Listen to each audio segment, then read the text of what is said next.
Hi everyone, for this video we're going to talk about the different types of organizational structure. But I'll divide it into several videos kasi we need to discuss them further.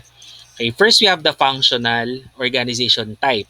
So this type, ginugroup ang mga employees according to their skills and expertise. Say for example, a call center na may account for airline ticketing and reservation. So lahat ng workers doon o lahat ng call center agents doon ay trained and expert sa pagre-reserve ng ticket. Okay, sa airlines. Another example, sa IT department, 'di ba? So graphic artists, database manager, network managers under one department because they have similar skills and expertise at resources na ginagamit. Same with HR, human resources, pag-hire, pagpapasweldo, pag-evaluate ng employees sa human resources 'yon.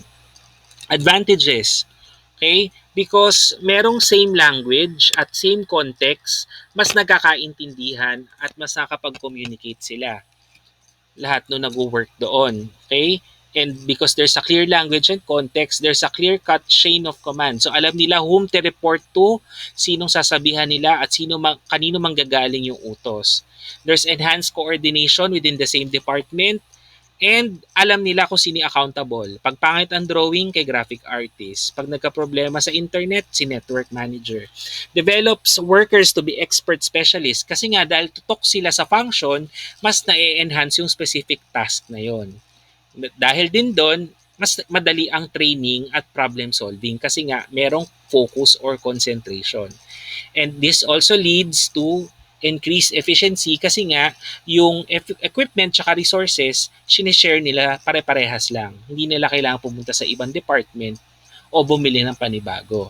But the weakness for this challenge dyan is coordination sa mga iba pang departments. Dahil nga same skills kayo, pwedeng yung skills nyo hindi relatable o most probably hindi relatable sa iba. So nagkakaroon ng slow and less coordination.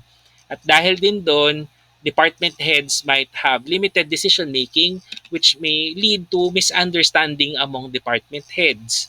No, may decision na kayo sa IT department pero iba dun sa finance department.